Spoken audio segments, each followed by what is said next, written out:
Korang bayangkan, tengah memandu jam 2 pagi dekat Karak, radio kau tiba-tiba mati. Dalam sunyi tu, kau terbau tanah merah yang sangat kuat. Bau macam orang baru lepas gali kubur.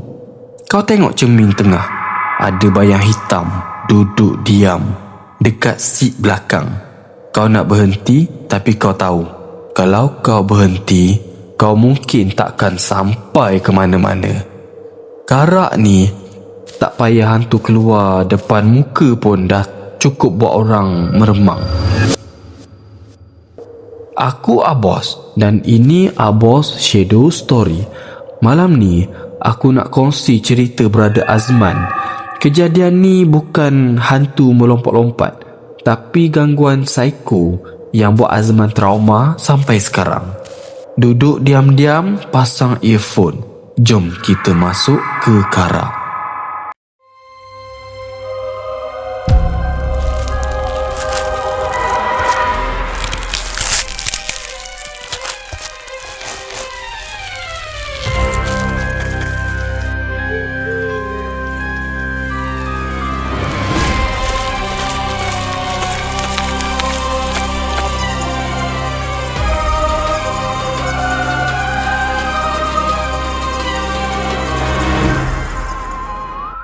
Cerita ni bermula pada tahun 2005.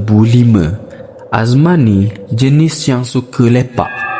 Malam tu dia tengah sedap layan teh tarik dekat satu kedai mamak dekat area Gombak. Biasalah, tengah syok borak pasal bola dengan member, gelak-gelak sampai tak ingat dunia. Masa tu pukul 11 lebih. Cuaca pun baru lepas hujan lebat. Jalan raya dekat luar tu nampak berkilat sebab basah. Wap air pun mula naik. Azman masa tu rasa tenang je. Langsung tak terfikir pasal benda-benda seram ni. Dia ingat lepas lepak dia nak balik tidur. Tapi korang tahu kan, rancangan kita tak selalunya sama dengan apa yang kita nak jadi pada malam tu. Tengah syok gelak-gelak, tiba-tiba telefon Nokia 3310 dia bergegar atas meja. Tit tit tit tit. Azman tengok skrin. Mak yang call. Bila dia angkat je, suara mak dia tu dah menggigil-gigil, menangis. Man, balik man. Ayah kau jatuh bilik air. Pensang tak sedar diri ni. Azman terus rasa jantung dia macam kena rentak. Rentak. Segala gelak tawa dia tadi terus hilang. Dia tak sempat nak habiskan teh tarik dia. Dia terus bayar, lari dekat parking. Member dia, Halim, sempat jerit je dari jauh. Man, kau relax. Jangan bawa laju sangat. Karak tu sejuk lain macam malam ni. Azman cuma angkat tangan je. Dia fikir cuma satu je, ayah dia dekat hospital sekarang. Sebelum naik highway, Azman singgah satu stesen minyak. Dia nak isi minyak penuh-penuh sebab dia tak nak berhenti mana-mana dah lepas ni. Stesen tu sunyi gila. Cuma ada bunyi lalat hijau yang langgar lampu Kalimantan yang berkelip-kelip. Masa dia pergi dekat kaunter nak bayar, pakcik tu pandang Azman dari atas sampai bawah. Mata pakcik tu nampak kaku, macam ada benda yang dia nak cakap tapi tak terkeluar. Azman perasan tangan pakcik tu menggigil-gigil masa bagi duit baki. Azman fikir pakcik tu sejuk agaknya sebab hujan kan. Jadi dia buat bodoh je lah. Dia start enjin wida dia, terus shoot masuk ke tol Gombak. Lepas tol Gombak tu, Azman mula rasa semacam highway Karak malam tu sunyi dia. Wow, satu lori pun tak ada katanya. Padahal selalunya lori balak memang berderet-deret dekat situ. Cuma sekarang ni ada lampu depan kereta dia je yang suluh jalan tar yang gelap gelita dekat depan tu. Kabus pun mula turun makin tebal sampai dia terpaksa bawa 50 hingga 60 km je. Dia cuba buka radio nak hilangkan rasa takut tu, tapi radio tu keluar bunyi statik je yang bingit telinga dia. Azman cuba tukar channel pun sama. Akhirnya dia tutup terus radio tu. Dalam sunyi tu, dia mula dengar bunyi angin yang menderu macam ada orang tengah berbisik dekat luar tingkap. Tengah dia mendaki bukit tu, tiba-tiba ada sebiji Volkswagen kuning lama muncul dekat lorong kanan. Kereta tu bagi high beam berkali-kali dekat Azman. Azman pun bagilah jalan. Dia ingat orang nak cepat kan. Tapi bila Volkswagen tu potong, dia bawa slow sangat dekat depan Azman. Azman pun potong dia balik. Selang seminit, Volkswagen tu ada balik dekat depan dia.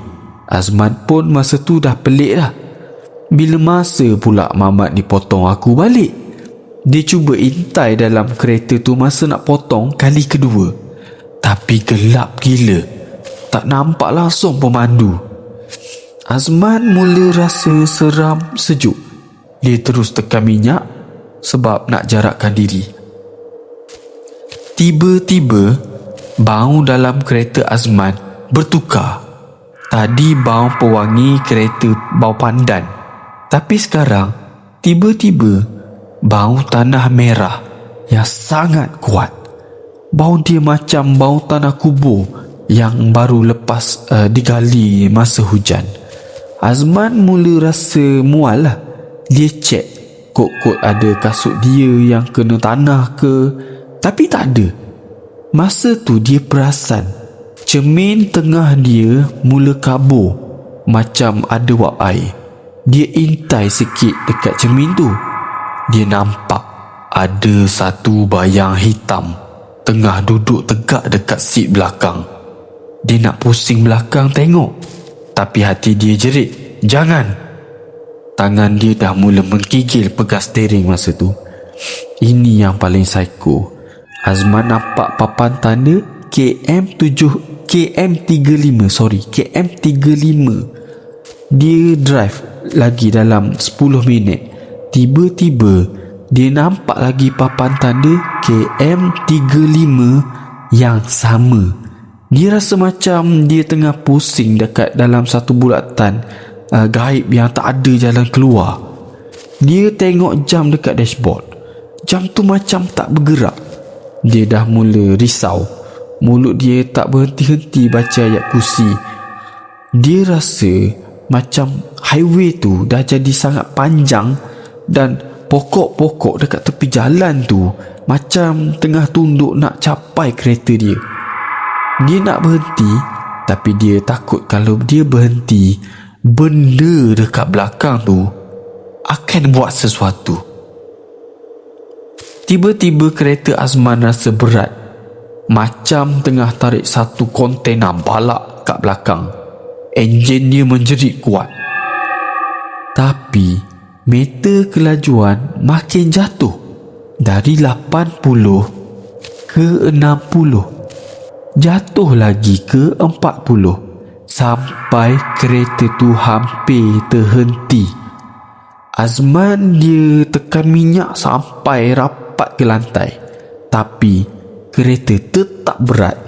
Masa tu dia dengar bunyi krek gitu. Macam ada benda tengah bergerak dekat seat belakang. Dia rasa ada satu hembusan nafas sejuk kena dekat telinga dia. Azman pejam mata sekejap. Dia jerit, jangan kacau aku. Aku nak jumpa ayah aku. Lepas dia jerit macam tu, tiba-tiba kereta dia rasa ringan balik. Bau tanah merah tadi hilang serta-merta. Dari jauh, dia nampak lampu tol bentong yang terang benderang. Masa tu Azman rasa nak menangis je sebab lega gila dia rasa. Dia lepas jetul, dia berhenti dekat satu tempat yang terang. Dia ambil air mineral, dia basuh muka dia. Dia beranikan diri tengok seat belakang. Kosong, tak ada sesiapa. Tapi dekat atas cushion belakang tu ada kesan debu tanah merah yang masih lembap lagi. Macam ada orang baru lepas duduk dekat situ dengan baju kotor. Pukul 4 pagi, Azman sampai dekat hospital Kuantan. Dia terus lari pergi ward. Bila dia buka je pintu, dia nampak ayah dia dah sedar, tengah duduk minum air. Azman terus peluk ayah dia. Dia nangis semahu-mahunya. Ayah dia pun pelik lah kan. Ayah dia tanya, "Man, kenapa kau nangis ni? Ayah okey je." Tapi lepas tu ayah dia hidu bahu Azman. "Man, kau balik ikut mana tadi? Kenapa baju kau ni bau macam tanah kubur?" Azman cuma mampu diam. Dia syukur sangat dia selamat.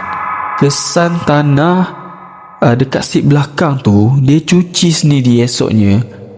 Dan dia tak ceritalah dekat sesiapa pun malam tu. Sampailah dia hantar cerita ni dekat akulah. Itulah kisah Azman. Kadang-kadang jalan yang kita lalu tiap hari ni ada rahsia yang kita tak tahu. Karak tetap karak. Pesan aku satu je. Kalau kau drive sorang-sorang malam-malam, mulut tu kenalah jaga. Korang ada cerita lagi seram tak dekat karak? Ceritakan dekat komen dekat bawah. Aku Abos. Jangan biar bayang-bayang korang berjalan sendiri. Assalamualaikum.